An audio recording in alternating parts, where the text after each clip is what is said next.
Okay, welcome to the EPL in Action show. As always, with Mr. Makiwa. Welcome to the show, man. Hi, Alec. It's been a great week. How are you doing? Yeah, doing great, doing great. A lot of things happened. I saw Arsenal being kicked out of FA Cup. I saw them bouncing back from Tottenham. I saw Man United with some heroics, and there were like three draws. I think on Tuesday, Liverpool, Man City, Chelsea, and it looks like the year has started with a twist. Okay, Okay. is it obvious now who's gonna be on top? Well, maybe before I address your question, I think you really have a nice time each time as now as a difficult week. You seem to enjoy that one. And a Yeah, lot yeah, more yeah. others. Well, to address your question, I think it's not clear cut as yet. I think you've seen the drama. Lately there's a lot of drama happening in the EPL. Uh, but seeing the gap as it is now between Liverpool and Arsenal, I think it's not clear cut. We still have a long way to go. So we pretty much, as the Gunners, have still have a shot at the EPL. But yeah, maybe talking about things that happened earlier in the week. Congratulations to Amorim's guys. They managed to redeem themselves and boot out Arsenal out of the FA Cup. Yeah, they needed something. It's been a tough weeks for them, so something to redeem them was good for them for now. Okay, but looking at how Arsenal has went on about the week, first they drew with 10 men, and then they go on and lose in penalty shootout. They go and play against Tottenham. They are 1-0 down, and it's anybody's game. Then they win it luckily. I would say luckily, and then they are trailing 4 points behind log leaders, and they have two injuries. I think of crucial men like Saka and Gabriel Jesus. And Uh, do you see them coming out and challenge Liverpool? Yeah, they're 4 points behind, but Liverpool have a game in hand, and Arsenal has all those things going on.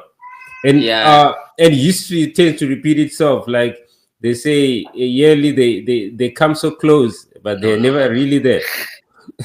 Well, maybe Manchester United didn't really give us a tough time. I think it was just it's a game of soccer.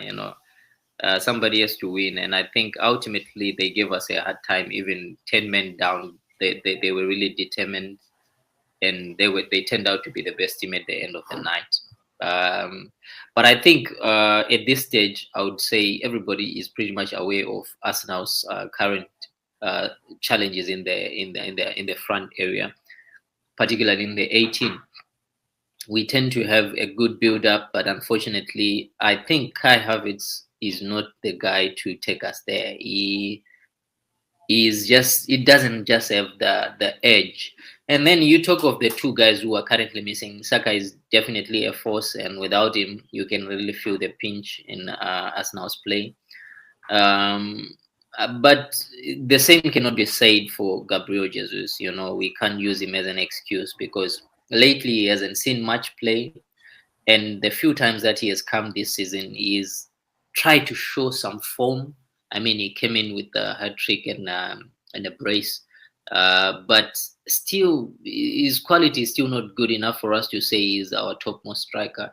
Then we have a struggling Sterling. Again, I wouldn't say we have a very good strike force. So Who sold that guy to Arsenal? Wasn't that a scam? that Who that would was buy Sterling at this point? that I think it could explain the reason why Edu is left his job. I don't know what happened there, but I don't know how we got ourselves into such a deal because nothing good has come out of it as of now. I mean, do you recall any moment that you'd say, "Oh, Sterling was a really Sterling"? No, I think he's washed out this day. Yeah, especially the last game with Tottenham. I mean, he was just slow on the job. He wasn't coming forth. He wasn't even intimidating enough for the defenders. Uh, and that I think ultimately, overally as a team, Arsenal plays a very dominant game. They own the ball. Unfortunately, when it comes to the finishing part of it. We just don't have the guy. We don't have the guy who get the things done, and so all the work that they do becomes invalid because at the end of the day, you need to win games. Yeah, exactly. Then moving on to, there's this underdog that we've been talking about for a while, and you see that they can't really maintain. But I watched their game on Tuesday when they played Liverpool. I think they were leading 1-0, and Liverpool had to fight hard to come back into the game and against Nottingham Forest. And these guys, they play as a unit. I saw the manager, the team owner actually was there, shaking hands, motivating the guys, praising them, and I'm sure they have a lot of bonuses, and they are just like 6 points behind log leaders, though the log leaders have a game in hand, and they're 2 points behind Arsenal. Uh, Yeah, yeah. and I see them challenging the throne, because if they can stop the big teams like Liverpool, what can stop them from winning the league? I think, Alec, we're getting overly ambitious here. I mean, Forest is really playing well. I will not downplay that. The statistics, however, are very much against. This is a hard-working team. Mhm. And I think to maintain such an approach for the entire duration of the log, it's a hard feat to do. You can only go so much before you start running out of gas. And so, I mean, you look at the statistics. They managed to scrape off a draw, and but the No, statistics were, Liverpool managed to scrape off a draw. well, I'm looking at the statistics of the game. Everything was against them. I mean, these guys were struggling. I saw the score. The good build up with Elanga, and I think that's the only part I recall them. Pushing Liverpool to the edge. Then the rest part, it was them fighting for their life. Just to hold on to that draw. So I think we have too many games for them. The probabilities against them that they can maintain this stance, because you have your Man City just breathing fire behind. You have Chelsea also wanting this thing. Don't forget Aston Villa. They have tough times, but I still think they are still vying for that top four as well. Okay, but you're saying that the longevity is that they can't sustain. But if these guys have been able to do it for 21 games, what will Yes. stop them from doing it for the remaining? I think it's 18 games or something like that. Well, I think it's experience. As the league proceeds, the pressure builds up. Knowing that we are actually in the ultimate race, that creates enough pressure, not just on the coaching but on the players. As it is, they were playing as underdogs, and so not much pressure. These guys are used to being on the bottom part of the log. Now suddenly they find themselves in a space where they literally have to compete and fight. And so they've managed, because we still have a long way to go, and the psychology is that we still have a lot of games. But as we progress, the fewer the games and the myth starts sinking in, these guys are going to start to feel the pressure as well, just like a big team. And so this Is is where this they what? start to fumble Is this what happened with Arsenal in the past 2 seasons? Where it. they is it the experience and the pressure that kicked in? Is it the Pretty same? much. Pretty much. I think you can't rule that out. The lesser the games become, you are now doing the math. The pressure is on the coach. The pressure is on the fans. It's on the players. It's on everybody.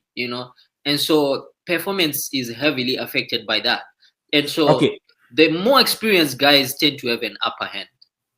Okay, so could this be the same case with Newcastle, because they are on fourth place, and they're just behind Nottingham Forest with the same, but there are guys like Isak, Amorim, and all this long stuff. They're experienced guys. If Newcastle are in the place of Nottingham Forest, do you see them finishing this off? Again, Newcastle is not really new to this top four game. I mean, these guys for the past 2, 3 seasons, they've been very competitive. I still don't consider them as a big team, though. I still think they are that team that builds players and gives the players to Away. the bigger clubs. They do well in that respect. again, them being in that zone of top five is not an easy task for them because they are fighting to prove their worth in that top five, and so that pressure doesn't come cheap. It's gonna take a toll on them.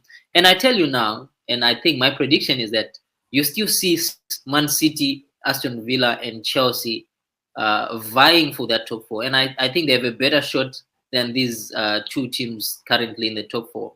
Newcastle and Forest have done a good Mhm. job so far. I don't think they can maintain the lead. Okay, talking of big teams and experience, you said something that these teams cannot sustain because of the experience. And then there is the opposite side of Man United, which is sitting on the 12th position. Can they use that experience now to take those places? Well, the same cannot be said of Manchester United. Unfortunately, Why? I Why? cannot console. I cannot console you guys. I think the problems with Manchester United are much bigger than their experience. And I think the pressure is much bigger for them because they have to deal with a lot of management stuff. I mean, they lost three of their last five games. They managed to win one, I think, and draw one. And it's a difficult time for them because they don't have a solid team, man. Yeah, you look at the last game they won against Southampton just recently. They won 3-1, I think. Mhm. They pretty much struggled that game. And then suddenly Ahmad, very good guy. I think he would do better in us now. Or But if you look at the history of Man United and how fake he won the game with guys like Chicharito, Solskjaer and stuff, this is Man United. Man United has never been a Barcelona or Real Madrid. They just win in extra time, win with one new win. That's their history. So can they not just do the same? Because luck has been on their side for the past 25 years. them being a big team, it works well for them. I mean, uh, definitely they will somehow be able to do better in the coming games, but I still don't think that they are at the moment competitive enough to vie for the big five. At best they are still going to be in the top 10. But let's not talk about them being a big team vying for the top spots at the moment. They have bigger problems to deal with, and Amorim has a lot of work to do in terms of players wise. You know. Okay, that's quite interesting. I think we have touched on the subject that I wanted to touch, but going into this week, do you see any changes in the log? Do you see Man City bouncing back to the top four? Man City, I think they are gonna come back. Probably 2-3 games from now, they should be able to take out Newcastle from that spot. So I think they're pretty much getting stable. Their streak of losses in the past months, but every team soon enough finds its footing, especially these big teams. They can be shaken a bit, but they soon enough get their footing back. Then they win 1, 2, and then they are back.